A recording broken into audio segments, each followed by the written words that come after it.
बहू का नेक। शीना को उसके ससुराल वालों ने एक शादी में पसंद कर लिया था।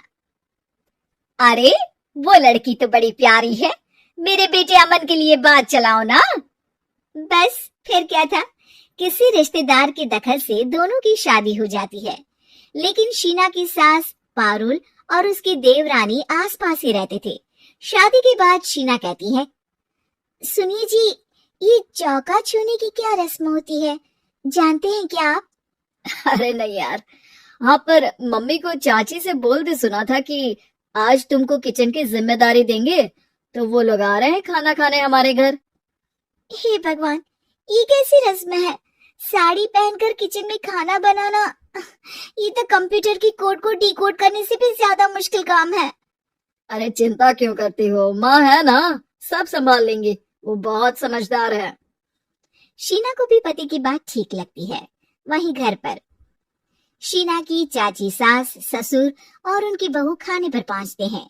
शीना की चाची सास उसकी सास से कहती है, अरे कहाँ है दीदी, आप अभी भी किचन में है क्या? रस्म बहू की है या आपकी? चाची की बहू कहती है, और हमारी चौका छूने की रस्म थी तो हम तो सुबह 4 बजे ही किचन में पहुंच गए थे। अरे तेरी ताई ने सर पर चढ़ा रखा है बहू को। शीना सबकी बात सुने बगैर सामने आती है। अरे आज तो तेरी चौका छूने की रस्म थी ना, तुम ही देर से आई हो। वो चाची, मुझे ना साड़ी बांधने में देर हो गई।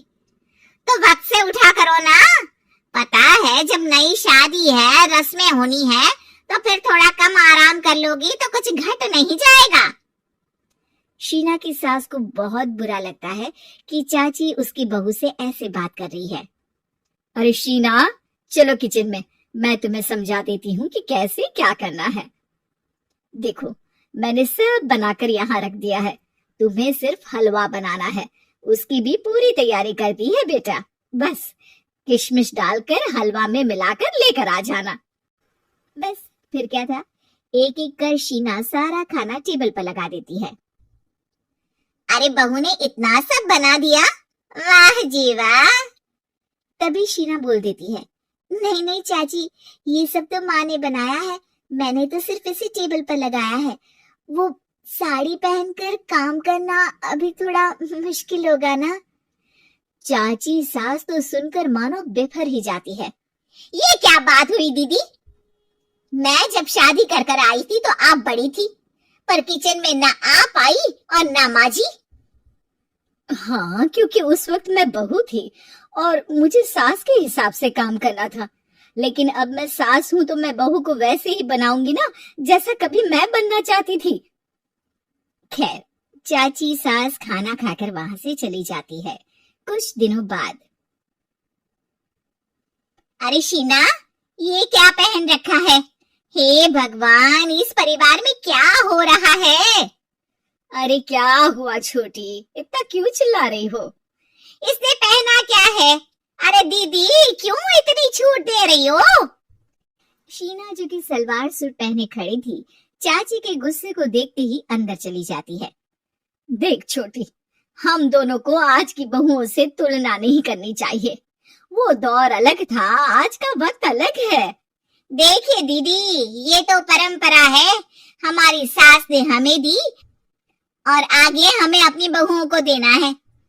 ये क्या लगा रखा है आपने? आप तो पूरी संस्कृति ही खराब कर रही हैं। ये बोलकर चाची सास वहां से चली जाती हैं। शीना की सास चाची की बात से परेशान होकर रोने लगती है।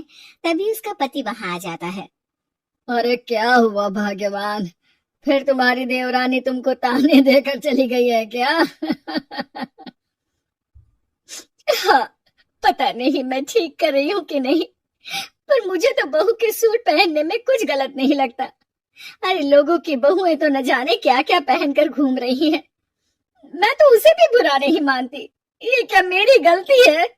अरे नहीं, बिल्कुल नहीं, अपने किए फैसले का सम्मान करो, ठीक है सब। कुछ दिन निकल जाते हैं। फिर आता है शीना का पहला करवा चौथ। अरे शीना बेटा, ये त्योहार हमारे घर में बहुत मायने रखता है, तुम शाम की पूजा के लिए अच्छे से तैयार हो जाना। और सुनो, चाची सास और उनकी बहू भी यहाँ आएंगी पूजा के लिए, तो खाना भी बनाना है, वो मैं बना लेती हूँ। तुम बस आज के दिन साड़ी पहनना बेटा। शीना समझ नहीं पाती है कि चाची सास के आने पर उसकी सास उसे साड़ी पहनने को क्यों बोलती है। नहीं नहीं माँ जी, मैं सारा खाना बना लूंगी, आप उसकी चिंता ना करिए, अब तो मैंने सब कुछ सीख लिया है। शीना की सास उसकी बात पर खुश हो जाती है। छोटी को पता न चले कि मेरी बहू घर में सूट पहनती है, तो मैंने आज साड़ी पहनने को बोल दिया। क्यों लोगों को बिना वजह बात बनाने का मौका दे। शाम को सब पूजा पाठ करके बैठे होते हैं कि चाची सास की बहू चाची सास से कहती है, माँ जी, आज के दिन तो आप लोगों के घर बहुओं को नेक दिया जाता है ना। हाँ हाँ बहू, बोलना, तुझे तेरी सास से क्या चाहिए। हाँ शीना बेटा, तू भी बता दे कि तुझे क्या चाहिए। मम्मी जी, मुझे ना आपका वो रानी हार चाहिए जो आपने अभी पहना है। चाची सास थोड़ा हिचकिचाते हुए कहती है, हाँ हाँ ले लेना, सब तेरा ही तो है। तुझे कौन सा हार चाहिए बहू। माँ जी, मुझे नेक में आपसे परमिशन चाहिए कि आप मुझे नौकरी की इजाजत दें। आप तो जानती हैं कि मैं और ये एक ही कॉलेज में एक ही क्लास में साथ में थे, लेकिन आज वो कहाँ है और मैं कहाँ। वाह जी वाह, ये भी सुनना बाकी रह गया था, इस खानदान की बहू नौकरी करने बाहर जाएगी। और मैं भी तो इंटर पास हूँ, पूरे 2nd डिवीजन, लेकिन कभी मजाल है कि नौकरी की बात की हो। पर दीदी, मैंने MBA किया है, वो भी बड़े संस्थान से। तभी शीना का पति और ससुर भी वहां आ जाते हैं।